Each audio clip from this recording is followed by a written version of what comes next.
Are we live out there in internet land? Hey, it's me, Mikey Shake. That doesn't matter, because I'm here with Tiny Oak Booking, because we're here at the Winter Hill Brewing Company to talk about the Boston Local Music Festival. It is coming up September 28th and 29th, City Hall Plaza down there, from 11 to 6. That's right, 2 days of rock, 3 stages, 11 to 6. Really just about 2 weeks from now. Just a little under 2 weeks. But there's so much to talk about. There's so much fun to have. And we are sitting here with today's guest, and he's going to tell us about himself because he is going to be there to entertain you fine folks at the Boston Local Music Fest. Sir, thank you for being here. Why don't you tell these fine people who the hell you are? Yes, thank you for having me. I'm glad to be here. I'm Josh Cornell. I'm from the band Pyramid Thieves. We're going to be at the Boston Local Music Festival on Saturday at 1:05 p.m. on the Rock City stage. We're super pumped. We're going to be playing a lot of the dance tracks, the heavy hitters from our brand new LP, Century Fader. So, I love it. Thank you. Yeah. It's always fun to see dancey music in kind of a big rock venue setting, you know, like Definitely. outdoor stages and stuff. Now, let's go back to the beginning. Pyramid Thieves. How did this project come together, and like, where do you come from musically? So, me and the mates, we've been friends since we were in middle school, and we've been playing together really since we met. So Pyramid Thieves was the latest sort of reboot of all the things we had done. It started sort of when we all settled in the area. It was funny, actually, coming here, it felt sort of weird because Joey, our singer, actually lived on Marshall Street down the way, and in his apartment there, he lived there with Chris, and we recorded quite a lot of the synth there. So it was just funny, you know, and that's sort of how it happened. Like, we've all just been around each other and just in each other's lives. We're really just a big family. So Pyramid Thieves happened in like late 2016. I had been out of music for a while. I'm a drummer, so it's really hard when you're living in like apartments in Boston to do your work. Kidding. Yeah, for sure. I finally bucked up and I bought myself a Roland, electronic kit. So I called Joey up and said, "Hey, I got the drum set. You know, you want to start playing some music again?" And it just, I mean, he floored me. He had some new material that I did not even know about, really. And I heard the words, and we wrote Sundial Wristwatch in afternoon.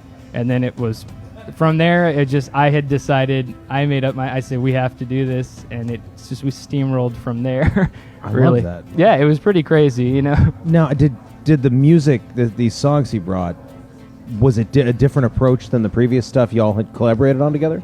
It really was like, it's hard because we know each other so well. It really was sort of just such a maturation of our sound and our style together, but him as a songwriter and a lyricist, it was totally different. I like the words just struck me in a way that I hadn't been before. I mean, we're best friends, so we rag on each other and we tell each other when it's crap and when it's good, you know, but there's something was different. It was one of those moments where you're like, yeah. hey, aside from our friendship, Yeah, that's good it stuff. felt different, you know what I mean? And then naturally it was, okay, well, let's do something. get the guys involved and let's start doing this again, you know? Yeah. Okay. Now, how do you describe the music the band makes to people who, oh, you're in a band, what do you sound like? Sure. Yeah, I tell everybody it's, you know, indie rock meets synth pop. So a lot of our influences, like speaking for myself, I get a lot. You know, I take a lot of influence from Depeche Mode, a little bit from U2. Going back, you know, Joey gets a lot of his influence from, you know, the earlier bands like Talking Heads and things like that. And we all have a lot of crossovers.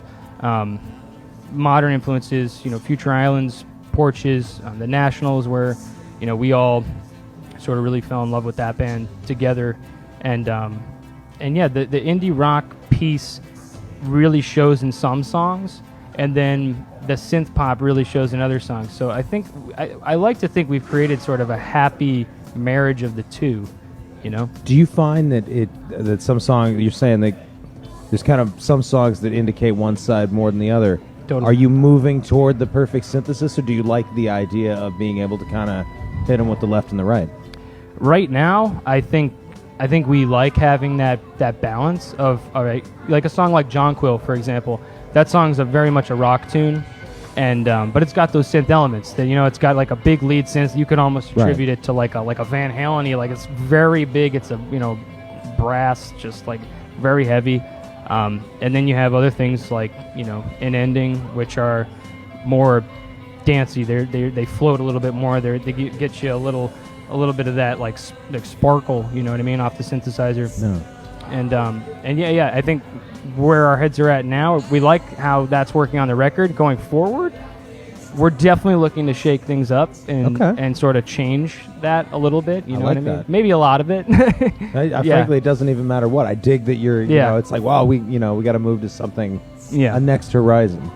Now, I'm always curious, especially for bands who are so enthusiastically friendly with, we'll say, danceable elements. Yeah.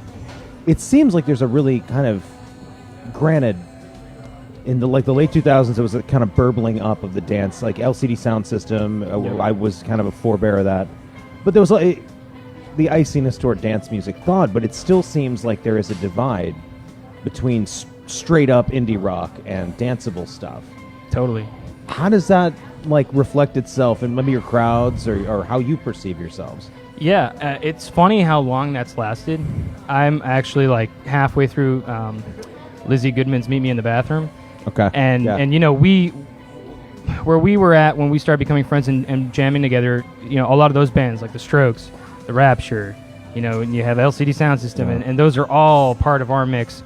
But it's kind of crazy because, I love to dance. I love to do that on my on time, on my off time. I love to make people dance. And as a band, I think that was something new that we really want to emphasize in the music was we want to make people move. Yeah. And we want to give them a good time. And if you come to our shows, I mean, the dancing is happening. And as a drummer in the back, when I'm laying down the beat, that just gives me all the joy I need because they're moving to the beat, and we're here to have fun. We're not here to just stare at each other. Right. You know what I mean? Not to be watch us play these songs. Yeah, it's like I want to have fun, and I want it to be sort of an experience for sure. Do you ever find that rubs people the wrong way? There are definitely people in some of their shows. I mean, it's hard to tell. It's hard to tell if they're uncomfortable with the dancing going on around them, or if they're just not. I think a lot of people. Maybe just some people I don't think know how to dance to that type of music. That's fair. You know what I mean? I think I saw that a lot in college, honestly. Even sort of sharing music with people I met. You had people that were the club folk. Right. The dancers. They could dance to that, but then you put on indie rock track or some synth poppy thing that you can totally dance to, but then it's all of a sudden it's totally lost on them. You know what I mean? Yeah. Which I don't know. It's just, but we love to dance. People, you need to loosen up. Yeah, just loosen up for and your have own fun. good. Yeah, for sure. Dancing is great. I mean, Now, speaking of loosening up, you recently went through basically the most relaxing thing a musician could go through. You made a record. Yeah. It was I was chilling the whole time. Yeah, just kicking back. Great, it was like a Duran Duran session, right? Super, just head to the Bahamas. Yeah. Do your whole thing. Yeah. But so the record came out early September, if I'm not mistaken? Yeah, September 6th, Century Fader. Go ahead and plug it for the people. They need to hear the word from you. Sure, yeah. So the brand new LP is called Century Fader.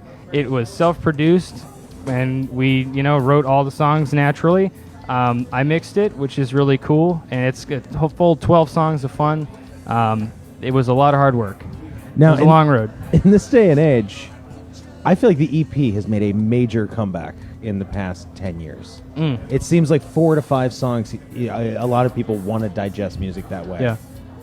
I still like sitting down for 45, 50 minutes with an album, LP or CD or whatever.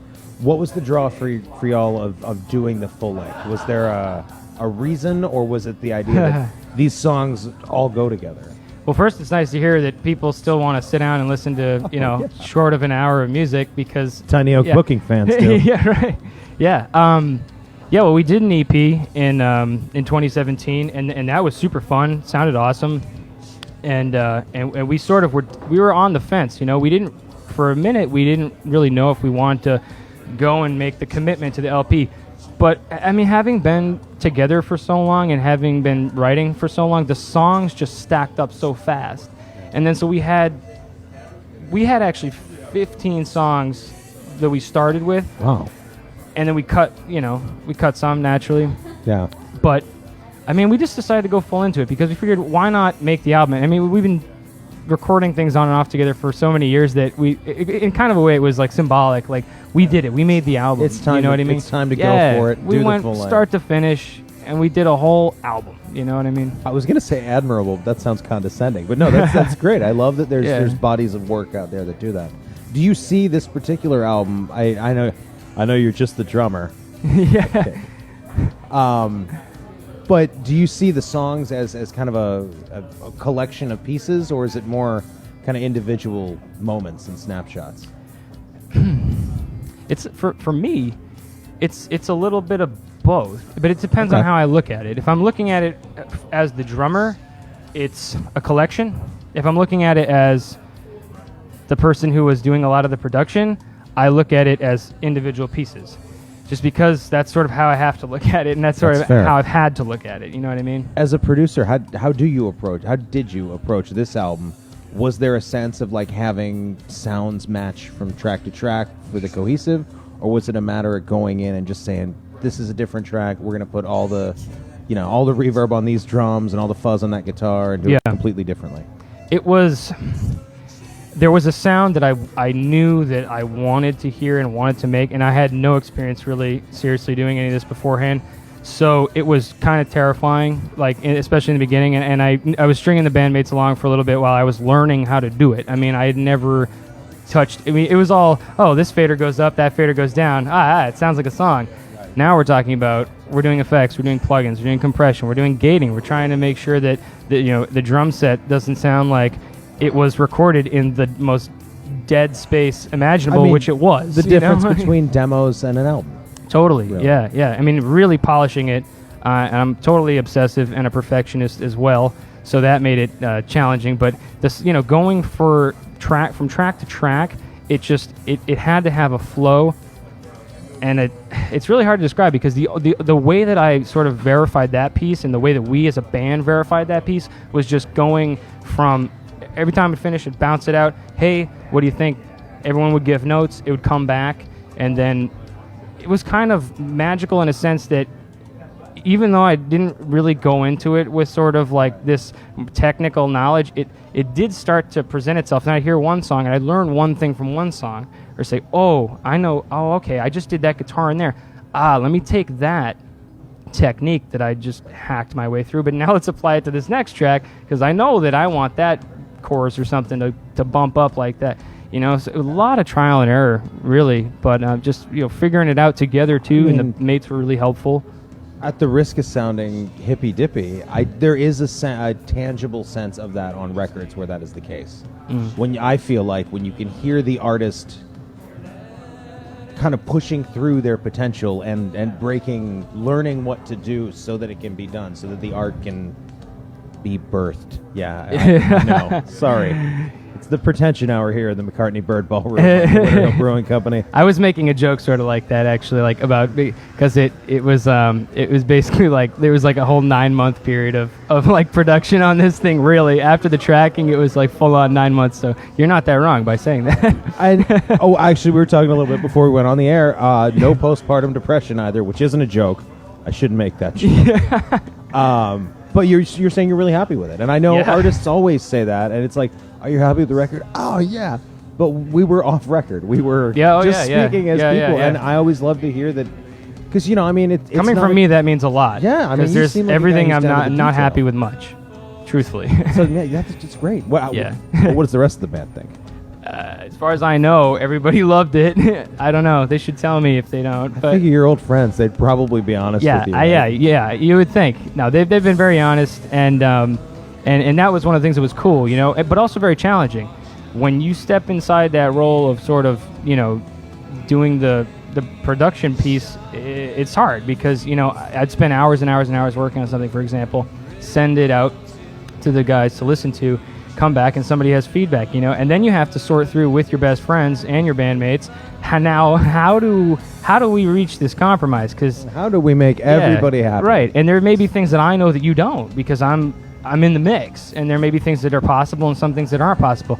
And that was really an interesting exploration in not only the music but the friendship. That seems like very much a personal dynamic thing. I was very vulnerable. Yeah. Oh, I'm sure. For sure, and everybody was really vulnerable at points, you know? I'm a firm believer that a lot of musicians disregard a mix. I think of it like a painting. Like it is a thing, even though it's kind of physically intangible. It is a thing that exists outside the artist once it's done. It is a piece of art on its own. And, you know, you got to put a lot in to really fine-tune and have your ear mix an album with art rather than technicality. Yeah. I've worked with producers and met guys. I was at a studio for a while, and the engineer there was technically a fantastic engineer. But the drums were always crisp, clear, and a little louder than the guitar, which was always isolated just perfectly, EQ from the singer. Yeah. And it was good, but it didn't have that art to it. It didn't have that energy that someone like yourself putting the energy into the mix would be creating. You know, like Brian Wilson. He wasn't just a guy spinning the faders in the studio. Right. So I think that's definitely something I to hope pay that attention people to. can hear that in the record because, you know, not just me, even like, you know, when we were doing the tracking and everybody had a hand in the tracking, that was really like, you know, just boots on the ground operation. And it's raw, you know what I mean? And that was one of the things, like making those decisions, the raw tracks, even though we recorded in a super dead space and we're going for a live, very energetic sound, which is that doesn't just happen, you know. At the end, it was just like, it was pretty incredible to see all the pieces come together just to make it that sound. But I do like that it was still raw. It doesn't sound like I don't think, but I like that something, you know, we just like walked into a fully outfitted studio and just wham, just did it, you know what I mean? But because I don't think that's us right now. I think we really needed this experience together. I think that was really important, you know. That's a fantastic way to look at it. Yeah, that's how I'm looking at it. Now, I'm looking at our producer Heather right now because I'm thinking, Heather, if you can make it happen, I know this is abrupt. And folks, Tiny Oak Booking, Heather is, as always, behind the boards, making sure that this is going out to the internet to look good so that you can see both of us separately. Oh, maybe together. Maybe we'll jam. I don't know. At the Boston Local Music Festival, September 28th and 29th, City Hall Plaza, 3 stages, about 1 billion bands, 11 a.m. to 6 p.m., both days. But I think we need to hear some of this record that we've been talking about, Heather. Is that doable? Oh, that's good news, folks. She gave me the thumbs up. That means we are about to hear some music. So stay tuned. Heather's going to throw the poster up so you can check out more about the Boston Local Music Festival, and we are going to listen to some Pyramid Thieves. And we're sitting here talking about Pyramid Thieves and the upcoming Boston Local Music Festival. But before we get to the local music festival part, there's some facts about Pyramid Thieves we're talking about in the interim. Yeah. Why don't you tell the fine people, sold out show? Is that the case? Yeah, we did. We sold out the Middle East upstairs. They couldn't let any more people in, so that was pretty fantastic. Wild. Yeah, it was packed house, and the energy was nuts. It really was. I felt it from the kit, and I think we conveyed it. That is crazy. It was pretty cool. Yeah, it was great. That's one of those venues too. Like we were just talking. I grew up in the Midwest. Yeah. And granted, no disrespect to any of the other fine establishments here in town, but if I had to pick one room in town that represented what kind of Boston rock was for me, the Middle East upstairs, just the history, like stretching back to Billy Ruane booking his birthday party, like Pixies, Dino Jr., Lemonheads. I'm not going to rattle off the list, but like, it's a fixture. It's cool. It's very cool. It was cool to have the release show there. That's fantastic. Yeah, I mean, I gotta thank Mark K from Here Now Live for that, because he really, got us the date and everything, and that was just super. I mean, it couldn't have asked for a better release show. Seriously. Now, people talk a lot about big shows, and I'm not dismissing that accomplishment, but a lot of times, if you can't walk the walk, whatever, but you're also getting accolades in the press. too. Yeah. We've been doing a lot of outreach, and a few things have stuck. And one of the coolest things yet has been with the Deli magazine New England. We're actually up. We've been nominated for Artist of the Month. So if you go to their website, the Deli Mag, tick their New England branch. There's a polling section, so vote for us, vote for Pyramid Thieves if you can, if you'd like, because we appreciate being featured on their site for an entire month. Throw away, if any of the other band members are out there, maybe throw a link in the comments. People can go over and vote. Yeah, true. Yeah, good idea. Yeah, that'd be great. We appreciate the support, always. So the idea with this group, I like the mixture of the electronic, the danceable, and the, I don't even want to say organic, but you know what I mean, the traditional rock instrumentation. Yeah. How does that translate to the live show? Like, we talked a lot about the record. Are there unique challenges for you as a band? As a drummer, definitely, because sure. it was one of those things. It was actually a decision we made in the beginning. Was sort of because since I have the electronic drum set and I have my acoustic kit, I love playing an acoustic kit. I think that communicates more of what I'm about, and that was a pretty, pillar element of what our performance is going to be. Because there's a big difference between someone ripping on some mesh pads and someone just like crushing. Some Ramo Ambassadors. Drum solo, yeah, you know what I mean? Yeah. So that was something that really, at least I know I can speak for myself, it helped amp up the performance, and having Chris just completely shredding his his mind away on guitar, and that's a cool thing. That's what I love about us and my friends, is because everybody's just got their own personality. Some people have told us before for feedback, and it's kind of one of those.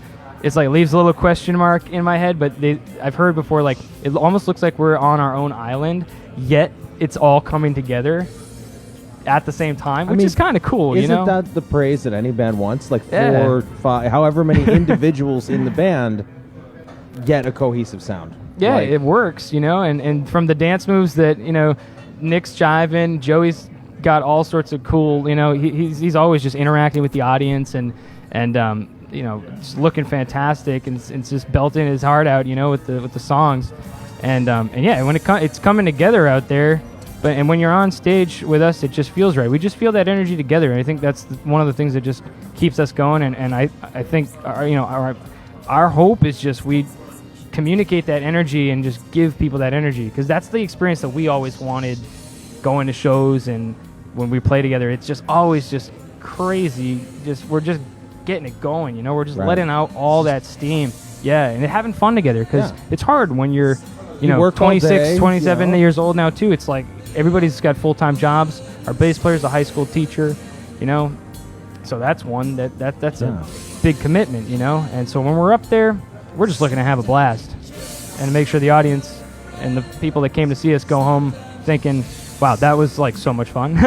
We want to get on their their GoFundMe and just throw money at them. Yeah, I think that's throw the all other the money, thing. all the money. Want. We could use it. He's a nice fella. It's good music. You just heard some. Yeah, you can still, pay for music too. Exactly. It is possible. So what has been your worst live experience? Oh, you don't have to name names. Nobody needs to be implicated. And if it's illegal, just be vague. Worst live experience. That's a tough one. I've actually never thought about that, so that's kind of interesting. Everybody always asks about the best one, and it's always, for man, sure. You remember that club where there was? Those aren't fun stories, man. Worst. Sorry. Yeah. Well, it's hard. I don't know if I'm equipped to answer that one from like a full band perspective, but I can definitely say, like, for myself, there was one show in particular we were playing in Providence, and it's just one of those things, I was just really in my head for various reasons, you know what I mean? I think that's one of those things, like, as a musician today too, there's so much that you have to concern yourself with. So this was during a time when we were really in the thick. I mean, we were trying to balance the album, the marketing, the musician part. So yeah, there was one night, and I only say it was the worst because it was just the night I just did not have fun that night.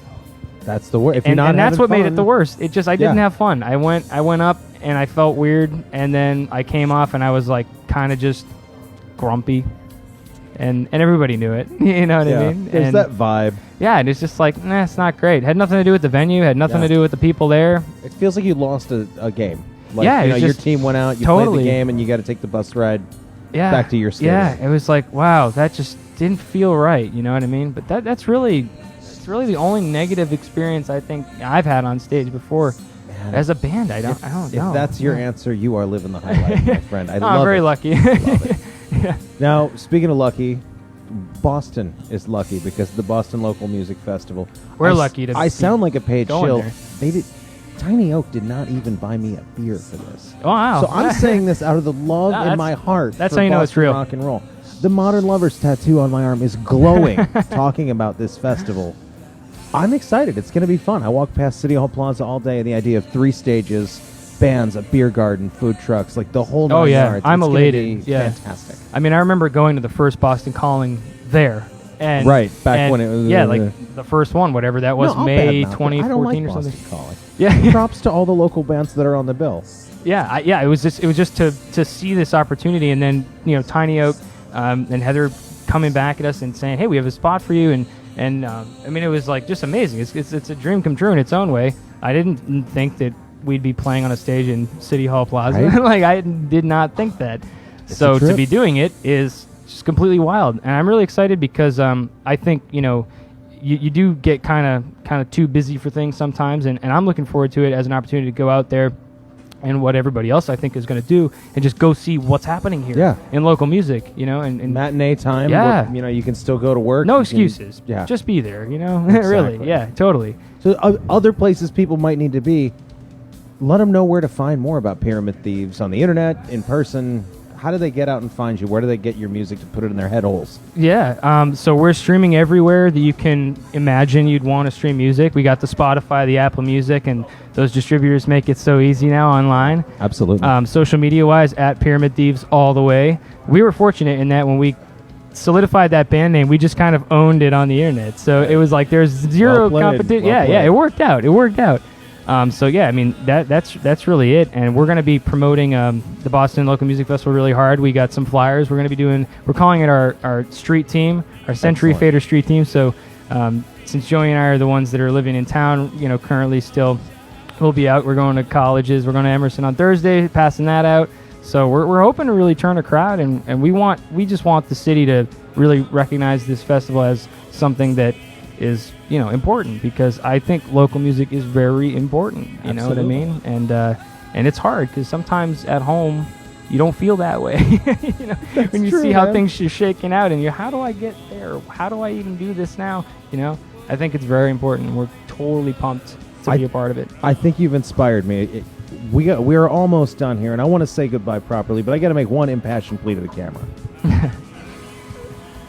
Listen, Boston. If you want to do your part for Boston local music, what you can do is get out and tell people about the Winter Hill Brewing Company Boston Local Music Festival, City Hall Plaza, September 28th and 29th. Maybe you're not in a band. Maybe you love Boston music. So what you do, you tell people, you help get the word out, help get them down there, help have a good time. City Hall Plaza, it's free. There's food, there's music, there's fun, there's people. It's going to be a good September time on 28th and 29th. 11 to 6. So even if you're not playing, even if you don't know anybody in a band, if you think, I love local music, but I just don't know how to get involved, just get out there and tell people about the show. Again, I'm not making a dime off it. I'm thrilled for this show. I can't wait to see it. And, sir, thank you so much for being here. It has been a real pleasure to talk to you. It's been a super pleasure, and thank you, Heather and Dave and everybody else who was involved in this. This has been so much fun. Heather, you're going to throw the poster up so people can view the details, maybe play some Pyramid Thieves for us on the way out. Thank you, viewers and listeners, once again. We will be back soon, eventually, with more information on the Boston Local Music Festival, because Boston is rock and roll.